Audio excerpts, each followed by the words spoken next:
जय हिंद साथियों, कैसे हैं सब लोग। दोस्तों आज हम लोग ईवीएस का क्लास करने वाले हैं, जैसा कि सभी साथी स्क्रीन पर देख रहे होंगे। दोस्तों आज हम लोग का ईवीएस के ऊपर क्लास नंबर 9 है। तो सभी साथी आज के क्लास में अंतिम तक बने रहिए, क्योंकि दोस्तों आज के क्लास में हम लोग ईवीएस के कंटेंट प्लस पेडागोजी के काफी इंपॉर्टेंट सवालों को देखने वाले हैं, जो आपको सीधे परीक्षा में देखने को मिलेंगे। तो जो भी साथी अभी तक चैनल को सब्सक्राइब नहीं किए हैं, चैनल को सब्सक्राइब कर दीजिए, वीडियो को लाइक कर दीजिए, अपने दोस्तों में शेयर कर दीजिए। और दोस्तों सभी साथी अंतिम तक बने रहिए, क्योंकि आज के क्लास में हम लोग जो भी क्वेश्चन देखेंगे वो आपको सीधे तौर पर परीक्षा में देखने को मिलेगा। तो कोई भी साथी स्किप मत करिएगा, अंतिम तक बने रहिए। तो दोस्तों आइए हम लोग बिना समय गवाए आज का सेशन स्टार्ट करते हैं। देखिए क्वेश्चन नंबर 1 स्क्रीन पर आ चुका है। सभी साथी क्वेश्चन नंबर 1 को ध्यानपूर्वक पढ़िए, उसका जवाब कमेंट बॉक्स में लिखिए। इसमें देखिए क्या बोला है। आप दिल्ली से तिरुवनंतपुरम रेल द्वारा यात्रा कर रहे हैं। दिल्ली के बाद पड़ने वाले मुख्य रेलवे स्टेशनों का सही क्रम क्या है, बताइए मेरे साथ। दिल्ली के बाद पड़ने वाले मुख्य रेलवे स्टेशनों का सही क्रम हमको बताना है। क्या होगा, तो देखिए फर्स्ट में है ग्वालियर, भोपाल, नागपुर, विजयवाड़ा, चेन्नई और तिरुवनंतपुरम। सेकेंड में है ग्वालियर, नागपुर, विजयवाड़ा, भोपाल, चेन्नई और तिरुवनंतपुरम।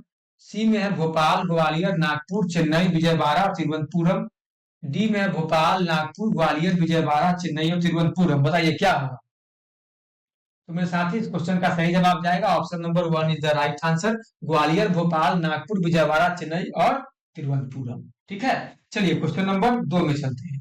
इसमें क्या बोला है, कल्पना कीजिए, क्या बोला है, क्या बोला है मेरे साथी, कल्पना कीजिए कि आप अपने विद्यार्थियों के साथ विद्यालय में हैं और अचानक भूकंप आ जाता है। भूकंप के दौरान आप किन सुरक्षा उपायों का पालन करेंगे, बताइए मेरे साथ। किन सुरक्षा उपायों का पालन करेंगे। तो ऑप्शन नंबर ए में है सबसे पहला कदम आप इमारत के बाहर दौड़ जाएंगे। सेकेंड में है बी में सभी विद्यार्थियों को भूकंप संबंधी ड्रिल या अभ्यास करवाएंगे। सी में है डेस्क या मेज के नीचे बैठ जाएंगे। और डी में है खिड़कियों के समीप चले जाएंगे। बताइए, तो इसका सही जवाब जाएगा डेस्क या मेज के नीचे बैठ जाएंगे। Option number C is the right answer. चलिए क्वेश्चन नंबर 3 में चलते हैं।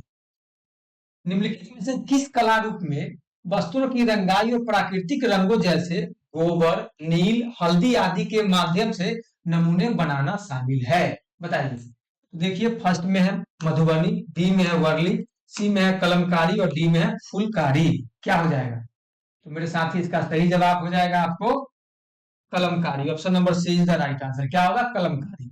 चलिए क्वेश्चन नंबर 4 में चलते हैं। जिस राज्य से नीरज चोपड़ा संबंधित है उस राज्य के लोगों का मुख्य भोजन क्या है, बताइए।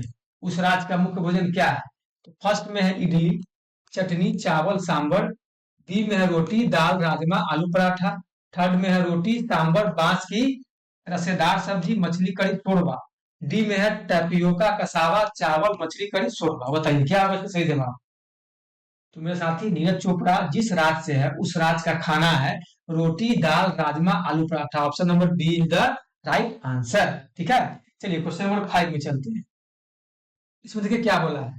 क्वेश्चन नंबर 5 में बोला है हिमानी पानी की खाली बोतलों में पानी, तेल, पेंट आदि का भंडारण करती है। वह इस्तेमाल की गई बोतलों में सुंदर पौधे रोपकर कक्षा की दीवारों को सजाती है। वह क्या कर रही है, बताइए मेरे साथ।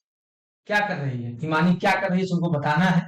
तो ऑप्शन नंबर ए में है पुनः चक्रण, बी में है लघुकरण करना, सी में है पुनः प्रयोग में लाना और डी में है चक्रण। बताइए क्या होगा, क्या होगा मेरे साथ ही बताइए। तो यहाँ पे जो हिमानी काम कर रही है वो पुनः प्रयोग में लाना। Option number C is the right answer. चलिए क्वेश्चन नंबर 6 में चलते हैं। इसमें देखिए क्या बोला है।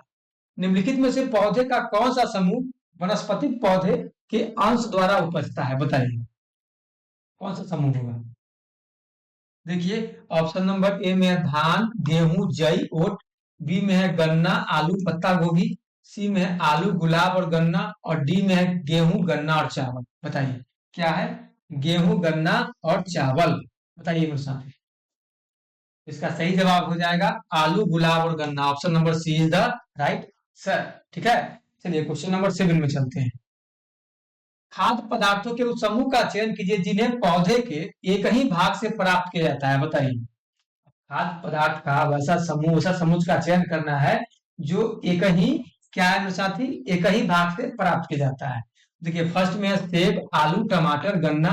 बी में है पालक, अदरक, गन्ना, गाजर। सी में है गन्ना, आलू, अदरक, कमल, ठंडल।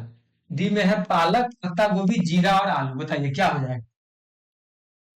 मेरे साथी, इस क्वेश्चन का सही जवाब हो जाएगा हमारा गन्ना, आलू, अदरक, कमल, ठंडल। Option number C is the right answer. क्या हो जाएगा? Option number C is the right answer. चलिए क्वेश्चन नंबर 8 में आइए। अब इसमें क्या बोला है? ए बी का माता पिता है और बी सी का पिता है, डी बी की पत्नी है। ए और डी के बीच क्या संबंध है? बताइए मेरे साथी, ए और डी के बीच क्या संबंध होगा? तो आइए हम लोग इसको स्टेप बाय स्टेप समझ लेते हैं, क्योंकि ये ब्लड रिलेशन का क्वेश्चन है, आपको एग्जाम में 1 नंबर का ये देखने को मिलेगा। देखिए क्या बोला है, ए बी का माता पिता है। क्या है मेरे साथी? ए जो है वो बी का माता पिता है, तो ए ऊपर आ गया और ये बी नीचे आ गया, तो ये क्या हो गया? ये जो हो गया बी का माता पिता हो गया। देखिए हम लोग यहाँ पे इसको लिख देते हैं माता पिता। क्या हो गया? माता पिता। अब बोल रहा है बी सी का पिता है। क्या है मेरे साथी? बी जो है वो सी का पिता है। देखिए सी का पिता कौन हो गया? बी हो गया। चलिए यहाँ पे हम लोग लिख देते हैं पिता, सी का पिता बी हो गया। अब बोला है डी बी की पत्नी है। जो डी जो है क्या है? ये डी जो है ये बी की पत्नी है, तो ये डी क्या हो गई? पत्नी हो गई। और बी क्या हो गया मेरे साथी? ये पति हो गया। क्या हो गया? ये पति हो गया। क्या हो गया? ये पति हो गया। अब हमको बताना है कि ए और डी के बीच क्या संबंध है। बताइए मेरे साथी, ए और डी के बीच आपको क्या संबंध लग रहा है? तो देखिए, जब बी के माता पिता ए हैं और बी के जो माता पिता क्या है? ए है, और बी की पत्नी कौन है? डी। तो डी और ए के बीच क्या संबंध होगा? तो ये बहू हो जाएंगी। एक ए की ए के क्या डी जो है ये बहू हो जाएंगी। तो देखिए क्या बोला है, डी ए की बहू है, तो ये जो डी जो है डी, ये ए के क्या हो जाएंगे? बहू हो जाएंगे। तो option number A is the right answer. बताइए कोई भी साथी को समझने में थोड़ा सा जरा सा कहीं कोई दिक्कत? कोई दिक्कत नहीं। तो चलिए क्वेश्चन नंबर 9 में चलते हैं। निम्नलिखित में से किसका फैलाव या छितराव अधिकांशतः पशुओं द्वारा होता है? बताइए किसका फैलाव या छितराव अधिकांशतः पशुओं द्वारा होगा मेरे साथी? देखिए ऑप्शन नंबर ए में है सूरजमुखी, बी में है आक, सी में है आम और डी में है नारियल। बताइए किसका होगा? तो ये हो जाएगा आम का। Option number C is the right answer. ठीक है, चलिए क्वेश्चन नंबर 10 में चलते हैं। इसमें देखिए क्या बोला है, चिड़ियों के उस समूह की पहचान कीजिए जो अपनी भोजन संबंधी आदतों के आधार पर एक दूसरे से समानता रखती है। बताइए वो कौन सा समूह हो जाएगा? देखिए ए में बोला है हमको मोर, तोता, कबूतर। ठीक है, बी में है उल्लू, बाज और चील, सी में है तोता, कौवा और उल्लू, डी में है कठफोड़वा, गिद्ध और कोयल। बताइए हमको क्या तलाशना है?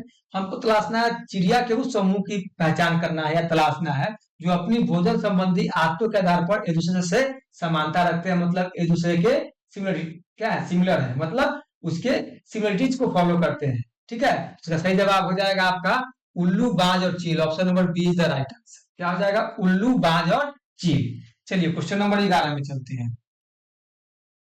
प्राथमिक स्कूल की अध्यापिका नीना अपने विद्यार्थियों के साथ पर्यावरण अध्ययन की कक्षा में विभिन्न क्षेत्रों में मनाए जाने वाले फसलों की कटाई से संबंधित, क्या है? फसलों की कटाई से संबंधित त्योहारों पर चर्चा करती है। उसके द्वारा उल्लिखित फसलों की कटाई से संबंधित त्योहारों के समूह का चयन कीजिए। अब बताइए, अब उसके द्वारा फसलों की कटाई से संबंधित त्योहारों के समूह का हमको चयन करना है कि कौन कौन सा त्योहार त्योहार का समूह है जो फसलों की कटाई के दौरान मनाया जाता है। तो देखिए ए में है बिहू, बैसाखी, मकर संक्रांति, लोहड़ी। बी में है गणेश चतुर्थी, होली, करवा चौथ। सी में है पोंगल, दिवाली, ईद। डी में है गुड़ी पड़वा, नवरात्रा, गुरु पूरब। बताइए क्या हो जाएगा? तो मेरे साथी वो त्योहार का समूह हो जाएगा हमारा। Option number A is the right answer, Bihu, Baisakhi, Makar Sankranti और लोहड़ी। ठीक है, चलिए क्वेश्चन नंबर 12 में चलते हैं। आप पश्चिमी घाट के पर्वतीय स्थलों के भ्रमण पर जाना चाहते हैं। क्या बोला है मेरे साथी? आप पश्चिमी घाट के पर्वतीय स्थलों के भ्रमण पर जाना चाहते हैं। आप स्थलों के किस समूह का चयन करेंगे? बताइए मेरे साथी, आप स्थलों के किस समूह का चयन करेंगे? तो ऑप्शन नंबर ए में है बेंगलुरु, गांधीनगर, क्या है? बेंगलुरु, गांधीनगर, गोवा। बी में है मुंबई, ऊटी और पुणे। सी में है विशाखापट्टनम, भुवनेश्वर और पुरी। डी में है महाबलेश्वर, मुन्नार और ऊटी। बताइए किस जगह का आप चयन करेंगे? तो मेरे साथ ही इसका सही जवाब हो जाएगा option number D is the right answer. Mahabaleshwar, Munnar और ऊटी। क्या हो जाएगा? मुन्नार और ऊटी। ठीक है, चलिए क्वेश्चन नंबर 13 में चलते हैं। इसमें देखिए क्या बोला है। निम्नलिखित में से कौन सा जोड़ा युग्म सही है? अब बताना है कि इनमें से कौन सा जोड़ा युग्म सही है। देखिए ऑप्शन नंबर ए में है गुलाब वृक्ष, करेला बेललता, सी में है गुलाब जड़ी बूटी और डी में है करेला झाड़ी। तो देखिए करेला झाड़ी नहीं होगा, गुलाब जड़ी बूटी नहीं होगा, गुलाब वृक्ष नहीं होगा, क्या होगा? करेला बेल लता होगा। Option number D is the right answer. ठीक है, चलिए क्वेश्चन नंबर 14 में चलते हैं। निम्नलिखित में से कौन सा जानवर गाय, भैंस और भेड़ का सबसे निकटतम संबंधी है? बताइए। अब हमको बताना है कि गाय, भैंस और भेड़ का निकटतम संबंधी इन चारों में से कौन होगा। तो फर्स्ट में है मनुष्य, सेकेंड में है कुत्ता, थर्ड में है बिल्ली और फोर्थ में है बकरी। तो देखिए यहाँ ना बिल्ली होगा, ना कुत्ता होगा, ना मनुष्य होगा, कौन हो जाएगा? तो यहाँ हो जाएगा बकरी। Option number 4 is the right answer. चलिए क्वेश्चन नंबर 15 में चलते हैं। इसमें देखिए क्या बोला है। निम्नलिखित में से कौन सी विशेषता साइबेरियन सारस की नहीं है? हमको बताना है कि साइबेरियन सारस की इन चारों में से विशेषता कौन नहीं है। देखिए ऑप्शन नंबर ए में है वे शीत जलवायु से प्रवास करते हैं, बी में वे गर्म स्थानों पर प्रजनन करते हैं। तो देखिए ये विशेषता है, ये भी विशेषता है। वे शीत जलवायु से प्रवास करते हैं, ये साइबेरियन सारस की विशेषता है। वे गर्म स्थानों पर प्रजनन करते हैं, ये इसकी विशेषता है। वे अपने आवासों में अलग से अकेले रहते हैं, ये इसकी विशेषता नहीं है। तो नहीं का जवाब कहाँ मिला? Option number C is the right answer. वे गंभीर रूप से खतरों में है और उनकी बहुत कम संख्या रही है, ये बात भी इनकी विशेषता है, बात सही बोला गया है। इसका सही जवाब option number C is the right answer. चलिए क्वेश्चन नंबर, आइए मेरे साथ ही लोग क्वेश्चन नंबर 16 देखेंगे। इसमें देखिए क्या बोला है। इसमें बोला है निम्नलिखित तकनीकों में से रेटिंग स्केल में कौन सी तकनीक का उपयोग होता है? अब बताइए रेटिंग स्केल में कौन सी तकनीक का उपयोग होता है, हमको उस तकनीक का नाम बताना है। तो देखिए ऑप्शन नंबर ए में अवलोकन, बी में है जासूसी, सी में है लिखित प्रश्न और डी में है नियत कार्य। देखिए तो मेरे साथ ही रेटिंग स्केल में जो तकनीक का होता है उसको लोग बोलते हैं अवलोकन। Option number A is the right answer. इसमें जासूसी नहीं होगा, लिखित प्रश्न नहीं होगा और नियत कार्य नहीं होगा, क्या होगा? अवलोकन। चलिए क्वेश्चन नंबर 17 में चलते हैं। इसमें देखिए क्या बोला है। पर्यावरण अध्ययन में बच्चों को शिक्षण अधिगम से जोड़ने की सबसे प्रभावशाली युक्ति पहचानी। पहचानिए मेरे साथ, सबसे प्रभावशाली युक्ति पहचानिए। तो देखिए फर्स्ट में है पाठ्य पुस्तक का पठन, बी में शिक्षक द्वारा व्याख्यान, सी में शिक्षक द्वारा प्रदर्शन और डी में है किस्से कहानी। बताइए तो सबसे प्रभावशाली युक्ति क्या होगा? तो हो जाएगा मेरे साथ ही option number D is the right answer, किस्से कहानी। ठीक है, चलिए क्वेश्चन नंबर 18 में। निम्नलिखित में से कौन सा पर्यावरण अध्ययन में सीखने का रचनात्मक आकलन का साधन नहीं है? अब बताइए सीखने के रचनात्मक साधन का आकलन कौन नहीं है? तो देखिए ए में है क्रम निर्धारण मापनी, बी में है वार्षिकी उपलब्धि परीक्षण, सी में है वर्णन चयनात्मक अभिलेख और डी में है पोर्टफोलियो। बताइए देखिए हमको बताना है पर्यावरण अध्ययन में सीखने का रचनात्मक आकलन का साधन कौन नहीं है। देखिए पोर्टफोलियो हो जाएगा, वर्णन उपख्यानात्मक अभिलेख भी हो जाएगा और क्रम निर्धारण मापनी भी हो जाएगा। क्या नहीं होगा? तो वार्षिक उपलब्धि परीक्षण नहीं होगा। Option number B is the right answer. हमको नहीं तलाशना है, नहीं कहा मिला, ऑप्शन नंबर बी में। ठीक है, चलिए क्वेश्चन नंबर 19 में चलते हैं। इसमें देखिए क्या बोला है। सुनीता ने अपने विद्यार्थियों को भारत में समृद्ध वनस्पतियों और जीवों के बारे में पढ़ाया, फिर वह उन्हें राष्ट्रीय उद्यान में ले गई। इस शिक्षण विधि से उनके छात्रों को मदद मिलेगा। बताइए इस शिक्षण विधि से उनके छात्रों को क्या मदद मिलेगा? मेरे साथ ही ऑप्शन नंबर ए में है मौज मस्ती करने और बाहरी यात्रा पर दोस्तों के साथ आनंद लेने में, बी में है प्रकृति के प्रति सम्मान विकसित करने में, सी में कक्षा अधिगम को वास्तविक जीवन से संबंधित करने में और डी में पर्यावरणीय संरक्षण के लिए कौशल विकसित करने में। बताइए क्या होगा इसका सही जवाब? देखिए क्वेश्चन में क्या बोला है, उनके छात्रों को मदद मिलेगा। उनको छात्र मतलब उनके छात्र को किस प्रकार का मदद मिलेगा? तो यहाँ मदद मिलेगा कक्षा अधिगम को वास्तविक जीवन से सहसंबंधित करने में। Option number C is the right answer. ठीक है, चलिए क्वेश्चन नंबर 20 में चलते हैं। रमेश अपने विद्यार्थियों को देश के विभिन्न हिस्सों में विभिन्न त्योहारों के दौरान तैयार किए गए विभिन्न व्यंजनों की जानकारी एकत्र करने और कक्षा में प्रदर्शित करने, क्या बोल रहा है, कक्षा में प्रदर्शित करने के लिए एक योजना देता है।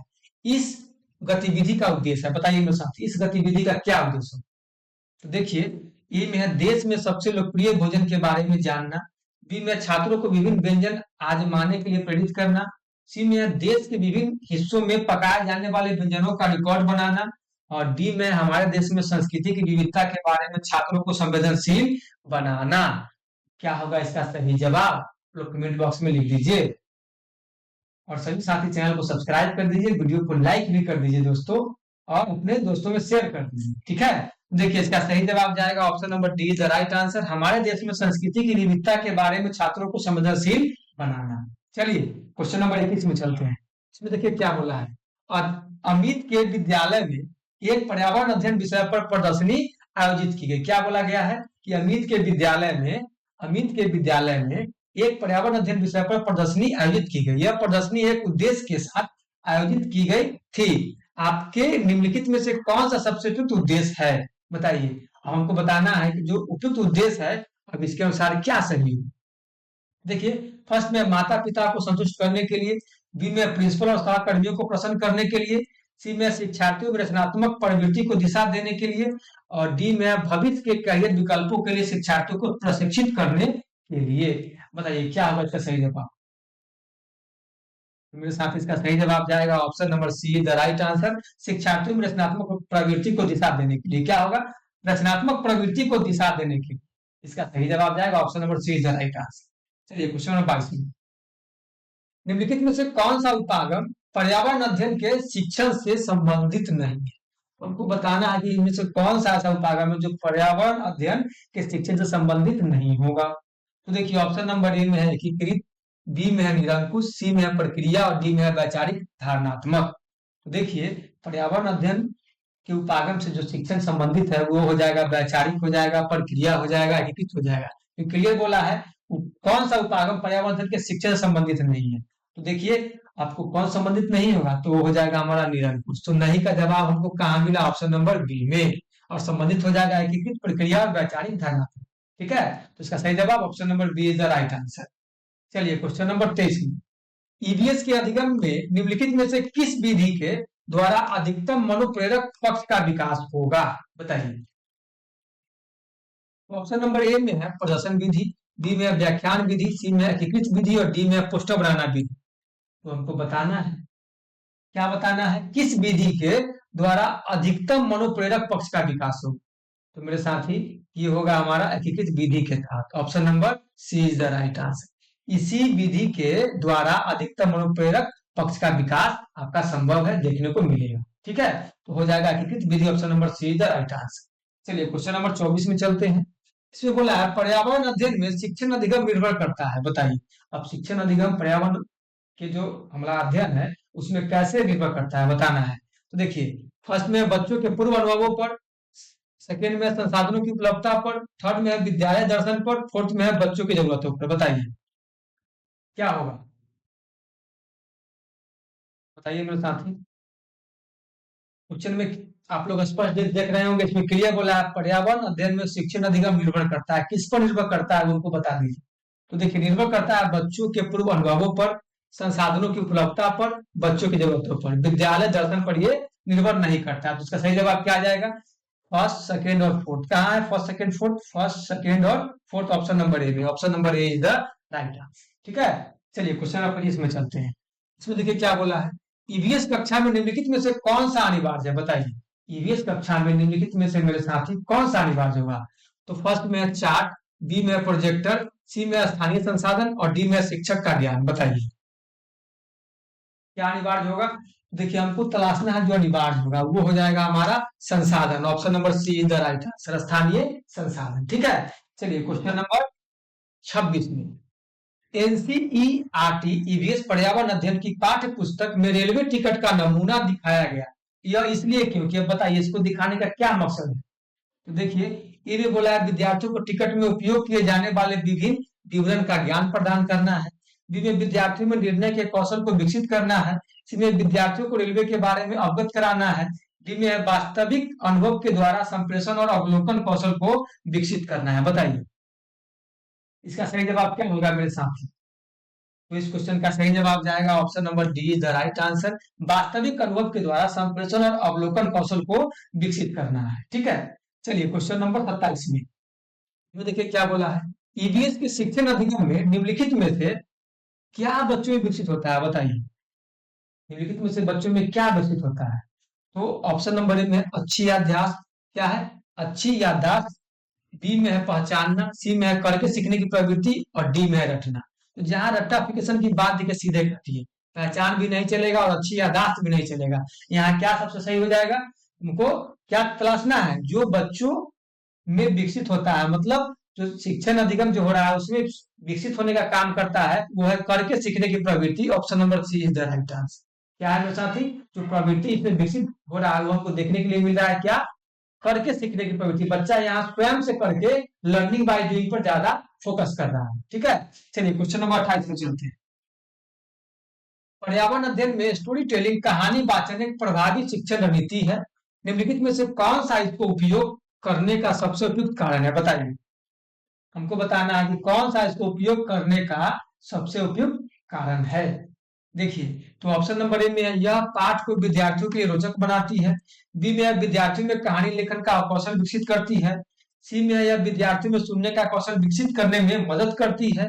और डी में है, विद्यार्थी कहानी के पात्र से अपने को आसानी से जोड़ सके। बताइए क्वेश्चन में क्या बोला है। क्वेश्चन में को बोला है निम्नलिखित में से कौन सा इसको उपयोग करने का सबसे उपयुक्त कारण है। तो सबसे उपयुक्त कारण क्या हो जाएगा हमारा, विद्यार्थी कहानी के पात्र से अपने को आसानी से जोड़ सके।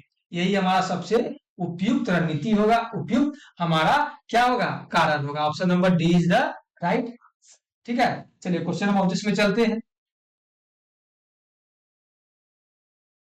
बताइए, पढ़िए सभी साथी। इसमें बोला गया है, पर्यावरण अध्ययन की शिक्षिका या शिक्षक कक्षा 5 के शिक्षार्थी को एक वीडियो दिखाते हैं जिसमें एक बैलगाड़ी पर अत्यधिक सामान लादा गया है, जिसके कारण बैल लड़खड़ा कर चल रहा है। शिक्षक इस वीडियो में दर्शाए गए दृश्यों पर विद्यार्थियों से चर्चा करते हैं ताकि वे उनका ध्यान ले जा सके। अब बताइए क्या चर्चा कर रहे हैं, उनको किस ओर ध्यान ले जाने की बात कर रहे हैं और किस ओर शिक्षक ध्यान ले जाना चाहते हैं, बच्चों को क्या समझाना चाहते हैं। तो आइए देखते हैं। ए में है बैलों की उपयोगिता पर, बी में है बैलगाड़ी का उपयोग परिवहन के लिए पर, और सी में है भारी बोझ ढोने में पशुओं के शोषण पर, और डी में है दोनों बैलों की उपयोगिता पर और बैलगाड़ी का उपयोग परिवहन के लिए पर। बताइए क्या हो जाएगा मेरे साथी, मेरे सखा, मेरे बंधु, इस क्वेश्चन का सही जवाब।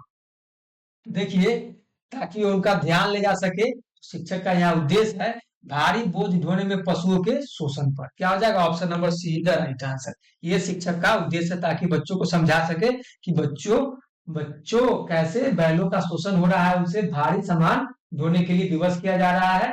इस चीज को आप समझो। ठीक है, तो यहाँ क्लियर बोला है भारी बोझ ढोने में पशुओं के शोषण पर। चलिए क्वेश्चन नंबर 30 में, और आज के क्लास का हमारा आखिरी क्वेश्चन। देखिए इसमें क्या है, पर्यावरण अध्ययन के शिक्षण में बच्चों द्वारा प्रश्न पूछना अत्यधिक महत्वपूर्ण है क्योंकि ये प्रश्न संकेतक हैं। ये प्रश्न किस चीज के संकेतक है। तो देखिए, ए में है बच्चों को क्या पता है उसका, बी में है बच्चों को याद करने की क्षमता का, सी में है बच्चे क्या जानना चाहते हैं, और डी में है शिक्षक की सक्षमता का। बताइए। तो मेरे साथी क्वेश्चन नंबर 30 आज के क्लास का आखिरी क्वेश्चन है। तो सभी साथी से विनम्र आग्रह है कि सभी साथी इस क्वेश्चन का सही आंसर कमेंट बॉक्स में लिखने का कष्ट करिए। बताइए क्या होगा। देखिए क्वेश्चन में क्लियर बोला है कि ये प्रश्न संकेतक है, ये मतलब ये प्रश्न किस चीज के संकेतक है, हमको ये बताना है। तो देखिए, फर्स्ट में बच्चों को क्या पता है उसका, तो ये नहीं चलेगा। बी में बच्चों की याद करने की क्षमता का, ये यहाँ गलत हो जाएगा। क्या सही होगा, तो बच्चे क्या जानना चाहते हैं, ये बात। मान लीजिए मेरे साथी, बच्चा जब आपके सामने प्रश्न करते हैं तो किसी समस्या से जूझ रहे होते हैं, कोई समस्या में फंसे होते हैं, कोई विचार उनके मन में गड़ कर जाते जो वो समझ नहीं पाते हैं, तभी वो क्वेश्चन आपके सामने रखते हैं ताकि वो समझ सके, ताकि वो चीजों को जान सके और उस पर अपना मनन चिंतन कर सके और अपना अवधारणा बना सके। तो देखिए, बच्चे क्या जानना चाहते हैं उसके अकॉर्डिंग वो प्रश्न करते हैं। तो प्रश्न क्या संकेतक हो जाएगा, बच्चे क्या जानना चाहते हैं। Option number C is the right answer. और डी में शिक्षक की सक्षमता का, ऐसा कुछ नहीं है। तो सही जवाब ऑप्शन नंबर सी। ठीक है, तो बताइए सभी साथी कमेंट बॉक्स में लिखिए कि कोई भी साथी को कोई भी क्वेश्चन में अगर डाउट है तो मेरे साथी, मुझे आशा ही नहीं पूरा विश्वास है कि हमारे सभी साथियों को कोई दिक्कत नहीं होगा, कोई डाउट नहीं होगा, क्योंकि हमारे सभी साथी बुद्धिजीवी साथी है। तो सभी साथियों से आग्रह है कि सभी साथी चैनल को सब्सक्राइब कर दीजिए, वीडियो को लाइक कर दीजिए और अपने दोस्तों में शेयर कर दीजिए। और सभी साथी कमेंट में बताइए कि उन्हें 30 में कितना सही स्कोर आ रहा है, ताकि हमें पता चले कि हमारे सभी साथियों का ईवीएस में तैयारी कैसा चल रहा है। तो दोस्तों फिर मिलेंगे नेक्स्ट क्लास में। आज के लिए इतना ही, धन्यवाद, जय हिंद।